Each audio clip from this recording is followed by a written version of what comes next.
clase número 53 del tema 3, secuencia después de presionado de botón de power en el esquema Foscom de nombre TOTO-MV. Bien, en las clases 47, 48 y 49 dimos comienzo al estudio de la secuencia que ocurre en estos equipos después que presionamos el botón de power.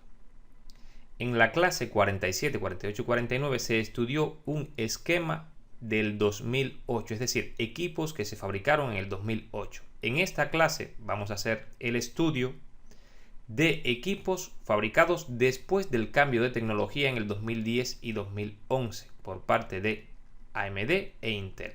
En el caso que estudiamos anteriormente, dimos comienzo a esta parte por el estudio de una tecnología AMD. En esta clase damos continuidad a otra tecnología también de AMD, pero posterior al 2011. Este equipo está fabricado posterior a mayo del 2011.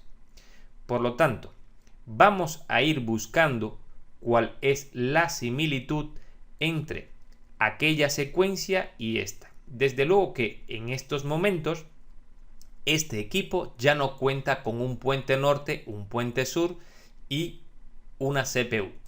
Ahora tenemos un KBC, tenemos un FSH y tenemos un microprocesador APU. Eso es lo que tenemos como diferencia con relación a lo que vimos anteriormente como chips principales de este equipo. Ahora bien, vamos a ver que si analizamos esta figura con relación a la anterior de esas clases que he mencionado, la figura tiene una gran similitud. Y digo gran similitud porque la forma y la estructura está dibujada casi de forma similar. Por ello, lo que se pretende en esta clase es que el alumno aprenda una estructura de medición que no tengan los esquemas cuando carecen de una secuencia tanto de bloque como de tiempo. Es decir, lo que se pretende en esta clase es que el alumno solo pueda llegar a la secuencia aunque el esquema no lo traiga. Por ello, hay que prestar mucha atención a qué es lo que ocurre, no a la secuencia en sí.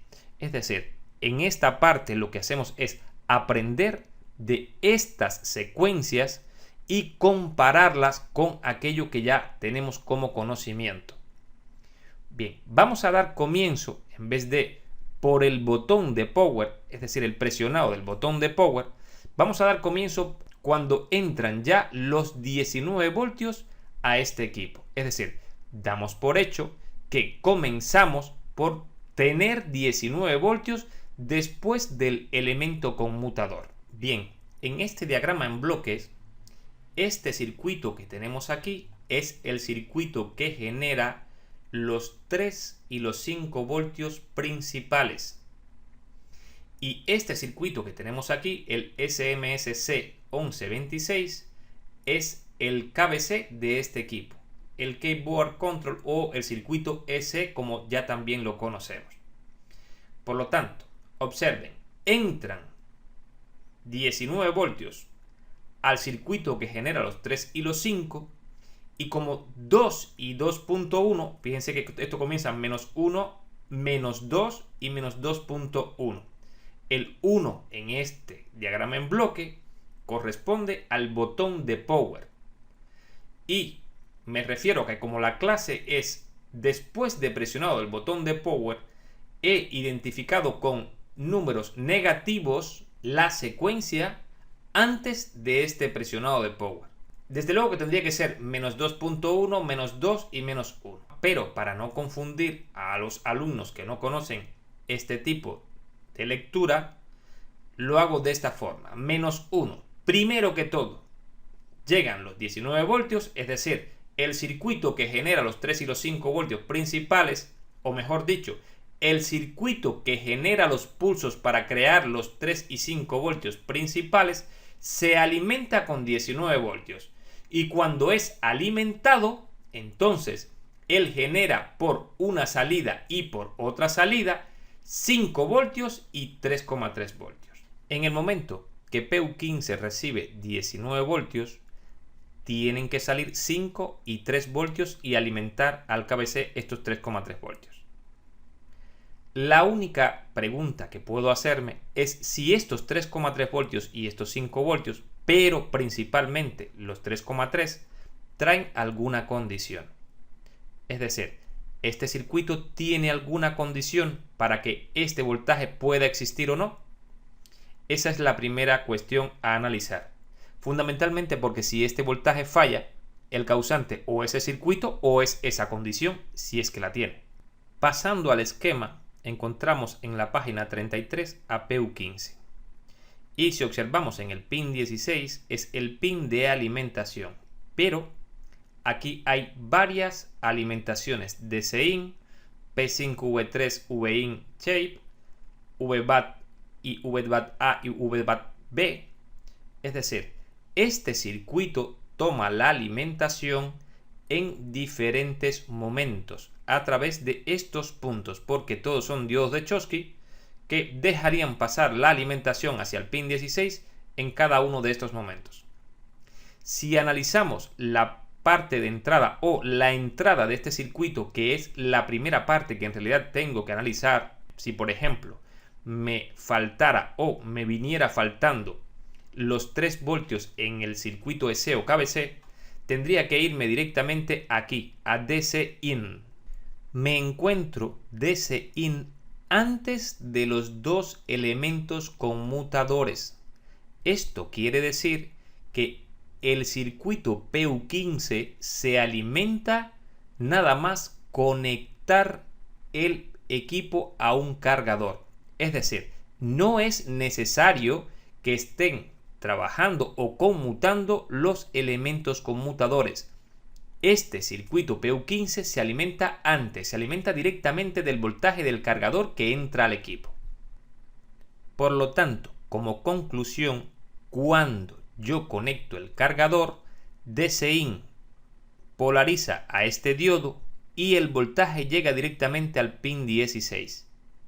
En ese momento PU15 recibe voltaje de alimentación.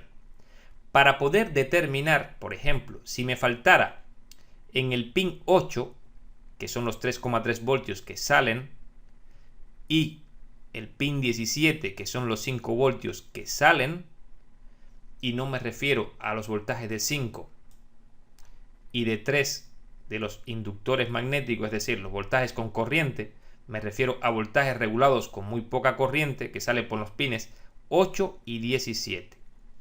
Si en el caso que tengo alimentado el pin 16 y no sale el voltaje por el pin 8 y por el pin 17, no puedo dar por hecho que sea justamente mi circuito. Para poder asegurarlo, tengo que mirar en el diagrama interno de este circuito. Es obligatorio trabajar constantemente con la hoja de datos del circuito con el que estoy trabajando. Si miramos en el diagrama interno del RT8205M, que es el circuito que tenemos en nuestro esquema, podemos determinar con facilidad de que al entrar un voltaje de alimentación, sea el que sea, lo que ocurre es que se alimentan los reguladores de 5, 3 y 2 voltios e instantáneamente salen por sus salidas 5, 3 y 2 voltios. Quiere decir esto que cuando tengo voltaje de alimentación en los pines, no tengo ninguna otra posibilidad de no tener estos voltajes. Si estos voltajes no existen, es que el circuito está dañado. Pero eso lo determino después de ver este diagrama interno. Por lo tanto, si tengo 19 voltios en el conector, tengo que tener obligatoriamente en el pin 17 5 voltios y en el pin 8 3,3. Y si tengo 3,3 voltios en el pin 8, entonces debo tener alimentación en los pines del KBC, ya que el KBC de este equipo se alimenta de este voltaje que está aquí. Entonces, esa es mi primera conclusión. Ya he podido determinar cómo es que llega ese voltaje a los pines de alimentación del KBC.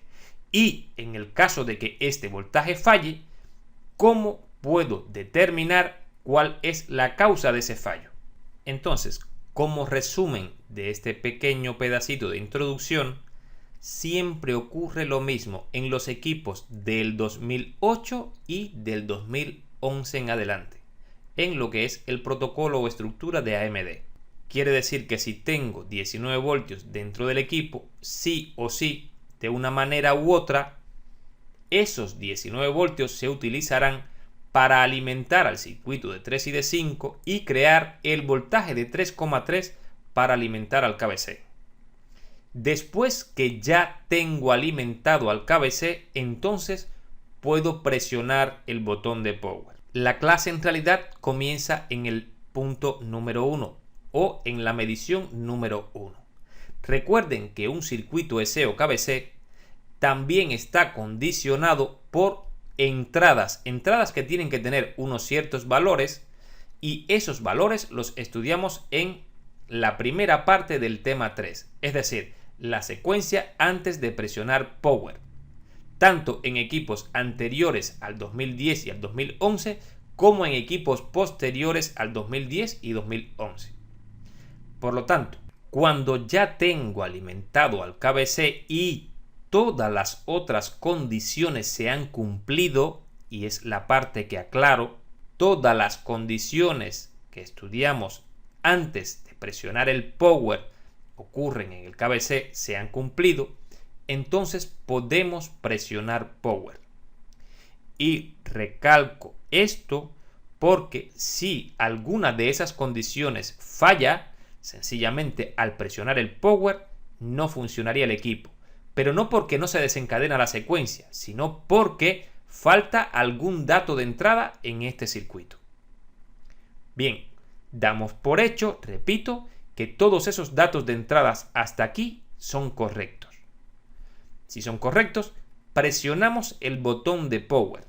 Cuando presionamos el botón de power, la segunda medición del esquema en bloque sería medir en este circuito PU15 que tiene que llegar KBC Power On, como, repito, segunda medición de este diagrama en bloques. En la página 23 del esquema encontramos el circuito KBC 1126, es decir, el circuito EC o KBC de este equipo.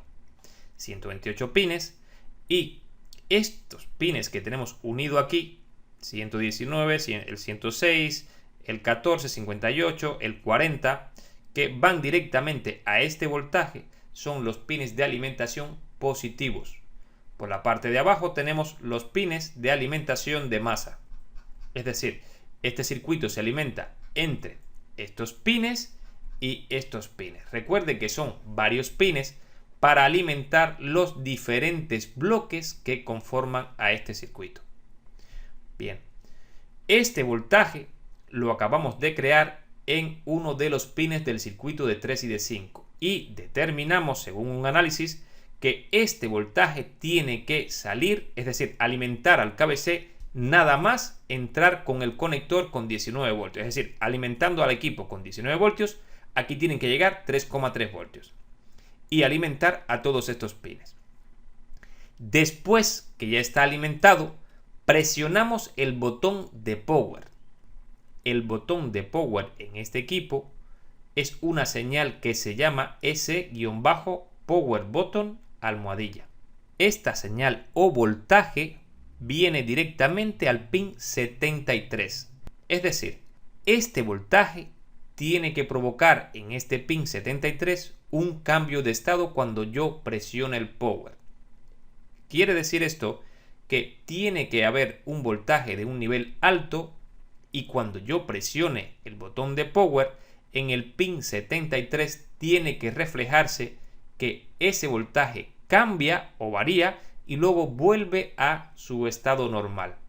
Normalmente es 3,3 voltios o 3,2, que cuando se presiona el power baja a 0,2 o 0,6 e inclusive a veces a 0 voltios, y luego cuando dejo de presionar el botón de power, sube.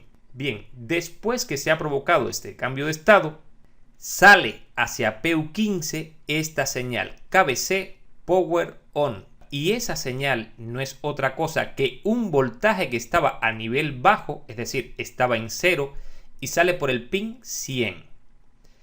Vamos a ver exactamente cómo es que ocurre. Si observamos esta línea de circuito, vemos que tiene R227, una R o una resistencia de 100.000 ohmios, y por arriba de esa resistencia le están aplicando los mismos 3,3 voltios que recibió el KBC. Quiere decir esto que en el momento que el KBC recibe alimentación, esta resistencia R227 también recibe alimentación. Sin embargo, el KBC internamente tendrá el pin 100 puesto a 0. Si midiéramos entre masa y este pin sin presionar el power, es decir, si medimos entre masa y el pin 100, nos encontraremos una baja resistencia. Quiere decir que esta salida GPIO 31 correspondiente al pin 100, el KBC la mantiene a masa a través de una resistencia muy pequeña para evitar que esta línea se vaya a poner a 3,3 voltios. En el momento que presiono power, lo que ocurre es que el KBC internamente libera esa masa y lógicamente la línea me queda abierta. Y en ese momento que se queda abierta, los 3,3 voltios estos pasan a esa línea y van directamente a la página 33 al circuito PU15. En la página 33, donde tenemos el circuito PU15, vemos en la parte superior KBC Power On, es decir, la señal que salió del pin 100, o mejor dicho, la línea que se pone a nivel alto cuando el KBC deja de tenerla a nivel bajo. Es decir, que cuando presioné power, esta línea se ha puesto a 3,3 voltios. Cuando se pone a 3,3 voltios, estos 3,3 voltios vienen a las puertas de PQ57A y PQ57B. Son dos MOSFET de canal N. Observen por aquí y por aquí. Bien, puerta 1, puerta 2 reciben 3,3 voltios y estos MOSFET conducen. Y entonces PR242 y PR240 reciben una masa por este punto. Bien, ahora, cuando ha llegado esta señal, o mejor dicho, cuando esta señal se ha puesto a 3,3 voltios, o esta línea se ha puesto a 3,3 voltios, a las puertas de PQ57A y PQ57B ha llegado 3,3 voltios. Han conducido y han provocado una masa en los extremos de PR242 y PR240. Estas resistencias van unidas directamente a los pines 6 y pin 1. Quiere decir esto, que en el momento que llegan los 3,3 voltios a las puertas de estos dos MOSFET, los pines 6 y 1 quedan a masa por estas dos resistencias. Pero observen, son dos resistencias de 100.000 ohmios. Es decir, tengo una masa por aquí, 100.000 ohmios por el medio y algo aquí.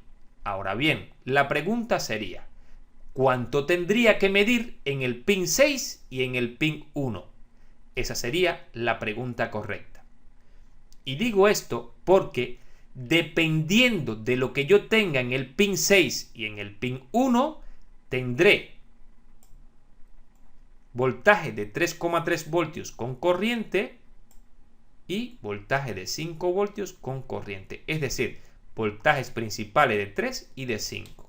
También se puede decir como que dependiendo de lo que tengo en 1 y 6, tengo conduciendo o tengo pulsos en las puertas de estos MOSFETs. Si yo no tengo el voltaje correcto aquí, no tengo 3 y 5 voltios principales, ni tengo pulsos en estas puertas. Entonces, la pregunta sería, ¿qué nivel de voltaje tengo que medir con mi multímetro para saber que es correcto? Desde luego que para conocer el valor de este dato tenemos que remitirnos obligatoriamente a la hoja de datos del dispositivo, es decir, de PU15. Bien, si buscamos en las características eléctricas encontraremos el parámetro de las entradas 6 y 1, de los pines 6 y 1, es decir, en trip 1 y en trip 2, input voltaje. Aquí nos está indicando, esto que dice SMPS, nos está indicando la fabricación de los pulsos, es decir, los bloques que fabrican los pulsos para manejar los MOSFET superiores e inferiores. Me está indicando que low level, el pulso está apagado, on level, el pulso está encendido y high level, el pulso está apagado. Es decir, solamente en el on level es que se fabrican los pulsos para manejar los MOSFET superiores e inferiores. Y por consiguiente, si esos bloques son los que cargan y descargan las bobinas magnéticas, entonces es este el único punto que me lleva a la fabricación de los 3 y los 5 voltios principales en ese circuito. Y me está indicando como valor mínimo 0.515 y máximo 3. Es decir, para que yo esté generando voltajes principales de 3 y de 5, en los pines 6 y 1 tiene que haber un valor entre 0.515 y 3. Por debajo de 0.25 y por encima de 4.5, los pulsos también están apagados. Quiere decir que solamente hay un rango de voltaje. Este dato también lo podemos corroborar en unas gráficas que también incluyen la secuencia de trabajo. Me refiero a esta gráfica donde me indica el nivel que toma las entradas X e Y, me refiero al 1 y 2, y las salidas X e Y, es decir, 3 y 5 voltios, en función de la entrada. Quiere decir que las salidas toman un nivel alto después que las entradas están por encima de 0.515 hasta 3 voltios. Y por encima de 4 voltios, la salida cae. Y por debajo de 0.25, la salida cae. Eso es lo que me está indicando estas gráficas. Entonces, ya tengo el dato que necesito.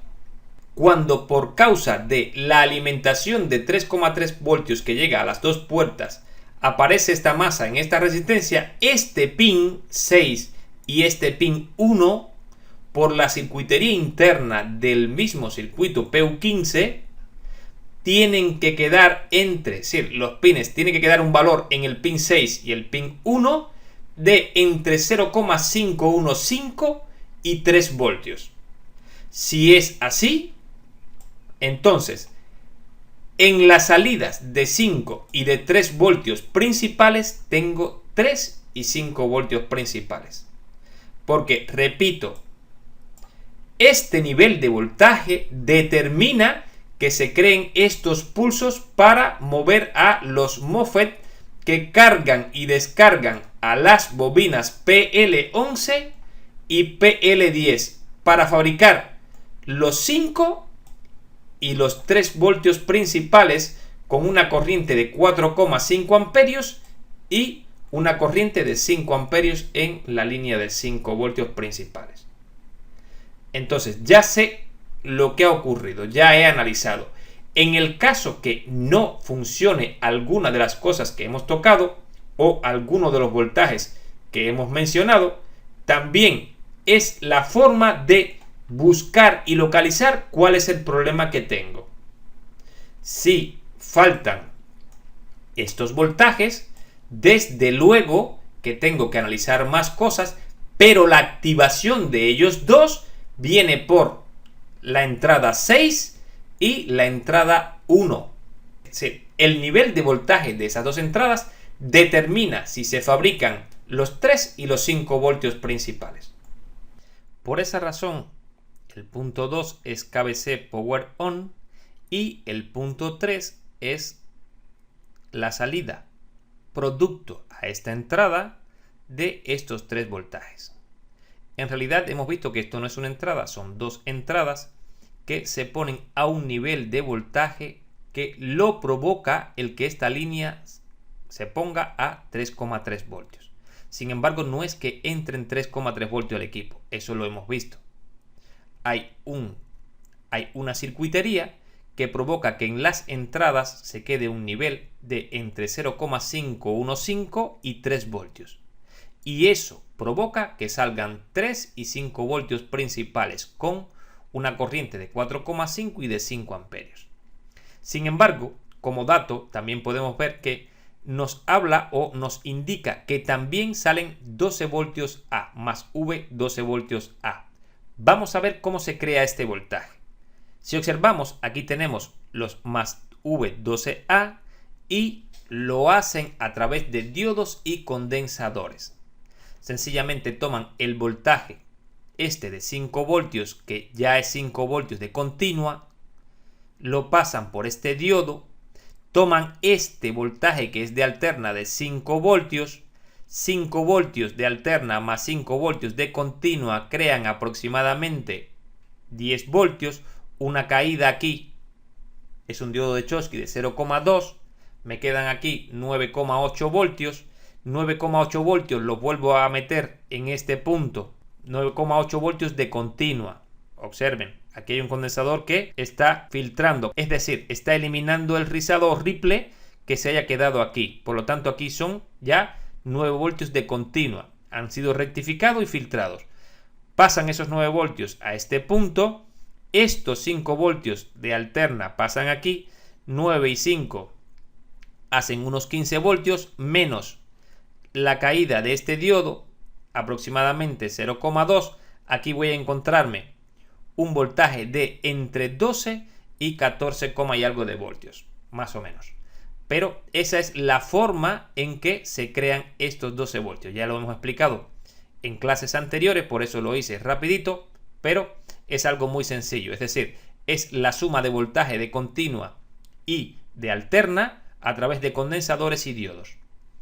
Bien, entonces ya tenemos efectivamente cómo se crean estos más V12A. Después de analizado estas mediciones, podemos llegar a una conclusión. La conclusión es la misma a la que llegamos en el esquema que revisamos cuando estábamos dando la secuencia después de presionado el botón de power en el equipo del 2008. Y la conclusión es la siguiente. Después que presiono power, es decir, después que presiono el botón de power, si yo no tengo los voltajes principales de 3 y de 5, eso es lo primero que se crea en un equipo de un ordenador portátil. Y digo, si no están creados anteriormente. Recuerden que hay equipos que antes de presionar el botón de power ya cuentan con estos dos voltajes. Es decir, los voltajes principales de 3 y de 5. En el caso que no se crean antes de presionar el botón de power, y recuerden que también puede haber un caso de que tenga o 3 o 5 voltios, principalmente 3 y no tengamos 5, en ese caso lo siguiente es crear ese voltaje que falta.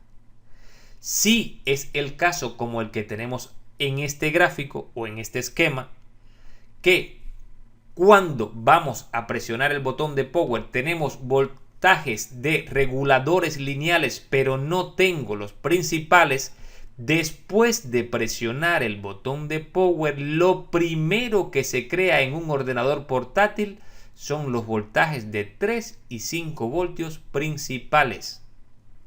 Esa es nuestra primera conclusión en el análisis de este circuito y nos sirve como método general de trabajo. Siempre que yo presione el botón de power, lo primero que voy a medir o mirar es el pin de activación o los pines de activación del circuito que genera los 3 y los 5 voltios. En este caso, efectivamente, se cumple. Al presionar el botón de power, esta señal que pasa a nivel alto de 3,3 provoca que estos pines se activen de forma interna y tomen un nivel de voltaje por una masa que se incluye producto a la llegada de este voltaje a dos puertas de 2 MOSFET. Bien, dicho esto, repito, es nuestra primera conclusión en este análisis. Siempre que no tenga 3 y 5 voltios principales en un equipo de un ordenador portátil cuando voy a presionar el botón de power y tengo voltaje de 3,3 voltios en la alimentación del KBC, cuando presione el botón de power, lo primero que va a hacer el KBC es enviar una señal que directa o indirectamente va a activar las entradas para que se creen los voltajes de 3 y 5 voltios principales. Bien, dicho esto, nuestra cuarta medición o nuestro paso número 4 en mediciones sería el estado de este circuito. Es decir, como punto 4, lo que hacen es que con el estado o la información de estado de este circuito activan a PU18. Observen, lo alimentan con este voltaje que acaba de salir y en función de si este voltaje o estos voltajes no tuvieron una sobrecarga ni problema alguno, entonces activan a PU18. Esto es una excepción, no entra dentro de la norma general de estudio que estamos buscando. Y me refiero a que tomen la información de estado de este circuito y activen otro y con la información de estado de este otro reseteen al bloque SPI, es decir, creen RSM, RST almohadilla. Recuerden que RSM, RST almohadilla es una señal que está en 0 antes de presionar el botón de power, en este caso, y cuando presiono el botón de power se va a poner a nivel alto. Y observen, ese nivel alto depende de que en esta fuente, en PU18, todo haya salido correctamente, es decir, la corriente que demande este circuito sea correcta. Pasemos a analizar a PU18, que se alimenta de los 5 voltios principales, se activa con la señal del Power Good o el resultado de la señal del Power Good de PU15 y entrega como Power Good RSM RST. Recuerden, esto es una excepción. Como norma general podemos decir que después que salen estos 3 y 5 voltios principales, lo siguiente es resetear al bloque ACPI. Eso sí es una norma general.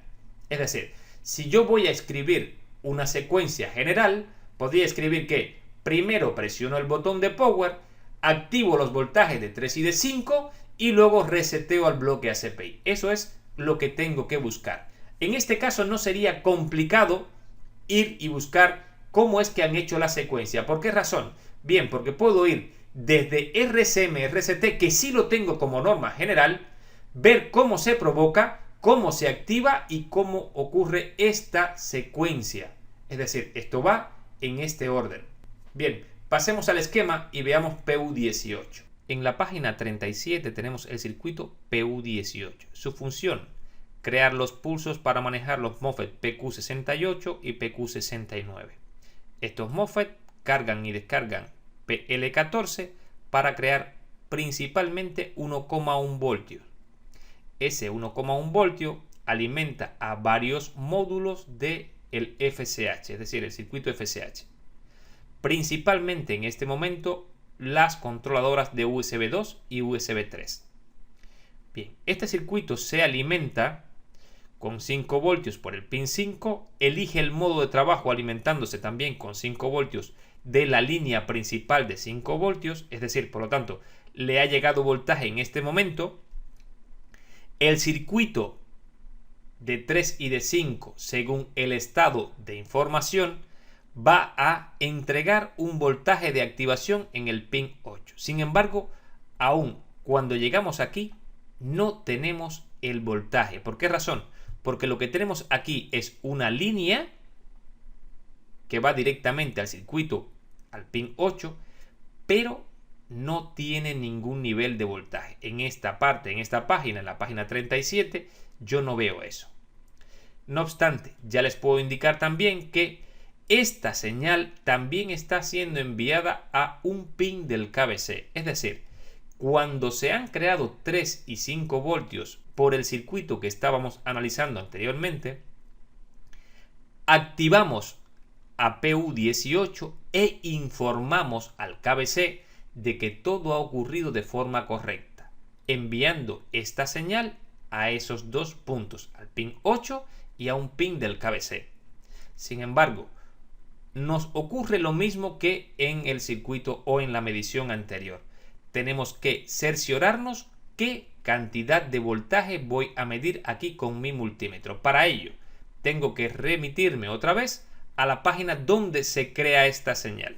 En la página 33 tenemos a PU15 y en el pin 23 de PU15 tenemos el Power Good, es decir, la información del estado en que ha quedado este circuito después de entregar el voltaje y la corriente a los 5 voltios principales y 3,3 voltios principales. Cuando hablo de estado de voltaje y corriente, me refiero que cuando se entrega el voltaje en cada una de las cargas demandan una determinada cantidad de corriente y no sobrepasan esta cantidad establecida por el fabricante, 4,5 amperios en este caso en 3,3 y 5 amperios en los 5. Bien, si todo eso ha sido correcto, con estos mismos 3,3 voltios que salen, alimentan esta resistencia PR7 de 100 kiloohmios y aplican 3 voltios a esta línea a través de esta resistencia. Si en el caso que encontrase este circuito o se encontrara un problema de sobrecarga, es decir, superáramos los 5 amperios de carga o 4,5 amperios de carga, el circuito PU15 pone el pin 23 a masa y este punto queda a masa. Si la corriente está correctamente en las cargas y los voltajes son correctos, el voltaje que prevalece es este 3,3 voltios que se ha tomado de este punto. Es decir, los 3,3 voltios que llegan al circuito PU18 son los 3,3 voltios de la misma línea principal de 3 voltios. Quiere decir esto, de una forma u otra están trabajando en secuencia. Es decir, si tengo los 3,3 voltios, tengo un nivel alto en este punto. De lo contrario, si no se han creado los 3,3 voltios, esta parte no puede activarse, es decir, no puede seguir adelante y no va a crear el RCM-RCT que tiene que crear este circuito, porque también se alimentan de los 3,3 voltios principales. En el supuesto caso que la línea de 3,3 tuviese un problema y salieran los 5 voltios, el equipo aún así no encendería. ¿Por qué razón? Bien, porque no se crea el reset para el bloque ACPI, que es quien realmente genera las señales SLPS5 y el SLPS3 para activar las demás fuentes. Es decir, el proceso se separaría prácticamente en este paso. No podría activarse PU18 ni podría generar el RCM-RCT para lo que es el bloque ACPI. Bien, continuando con nuestra secuencia. ¿Qué haríamos si nosotros tuviésemos que revisar un circuito o un esquema que no tenga ni secuencia en bloque ni secuencia de tiempo. Es decir, carecemos de todas las señales y orden de ellas. Bien, lo que hacemos es aplicar el conocimiento que ya tenemos. Conocemos que después que se crean los 19 voltios, de una forma o de otra, se crea 3,3 voltios para alimentar el KBC. Cuando voy a presionar power, me hago la pregunta: ¿tengo 3 y 5 voltios principales? Si no los tengo, porque puede ocurrir, recuerden que cuando dimos alimentación del KBC, los tres casos incluía que podíamos alimentar el KBC de un regulador lineal, es decir, como este caso, podíamos alimentar directamente al KBC de una salida principal de 3,3 o podíamos alimentar al KBC a través de un regulador lineal que se alimentaba de la etapa principal de 5 voltios. Esos son los casos que nos podemos encontrar de alimentación del KBC. Bien, en el supuesto caso que cuando vayamos a presionar power no tengamos los 3 y los 5 voltios principales, entonces lo siguiente que ocurre es esta salida. Es decir, presiono power y lo siguiente que voy a medir es que hayan 3 y 5 voltios principales. Si no los tengo, desde luego voy directamente al sistema de activación que utilice el circuito que genera los 3 y los 5. Y digo sistema de activación porque esto puede variar. Puede ser una autoactivación, puede ser una activación directa a través de un pin o puede ser una activación indirecta, como es el caso, a través de unos MOSFET que manejan unas masas.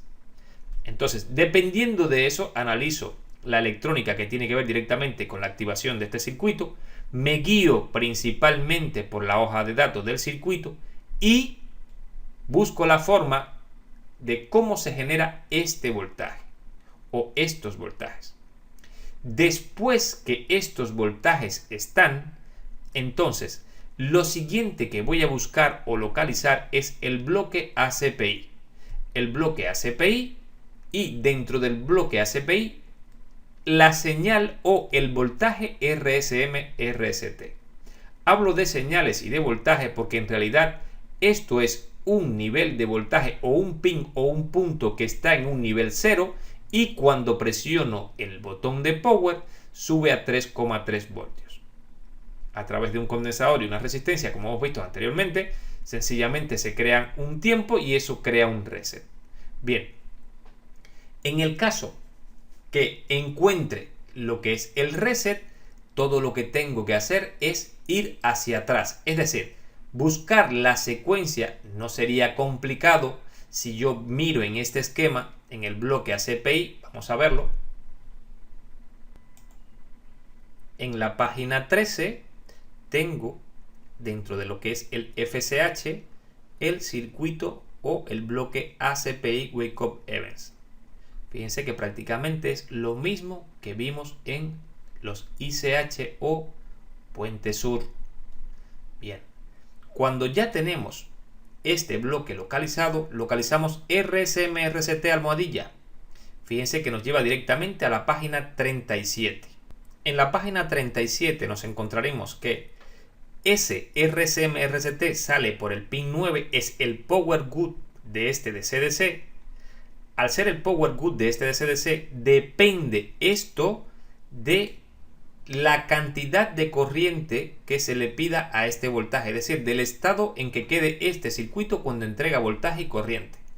Desde luego, este circuito ya me está diciendo que se alimenta con 5 voltios y se activa con esta señal que viene del circuito de 3 y de 5. Por lo tanto, ya he llegado a la conclusión y secuencia. Si esta señal que va a recibir el bloque ACPI viene de este circuito y este circuito se alimenta de 5 voltios y se activa con el estado del circuito que genera estos 5 voltios, pues lo que viene en secuencia es el estado y la alimentación. Localizo lógicamente en la página donde se crea este voltaje y donde se crea esta activación. Fue lo que hemos visto anteriormente. Como ven, no es complicado llegar a la secuencia si sé exactamente lo que ocurre. Por eso les decía que Si sé lo que va a ocurrir, es decir, cuándo va a ocurrir, puedo ir hacia atrás buscando cómo ocurre. Bien, entonces, nos hemos quedado aquí en la página 13, bloque ACPI. Ya sabemos que hemos reseteado al bloque. Damos por hecho que también está alimentado. Lo podemos chequear, pero seguramente lo habrán alimentado con este mismo voltaje. Por lo tanto, no lo chequeo. Vamos directamente a el power. Es decir, cuando yo le presiono power a este circuito, esta medición 7, sys power button, se refiere al power que le voy a lanzar al bloque ACPI para que me cree estas dos señales.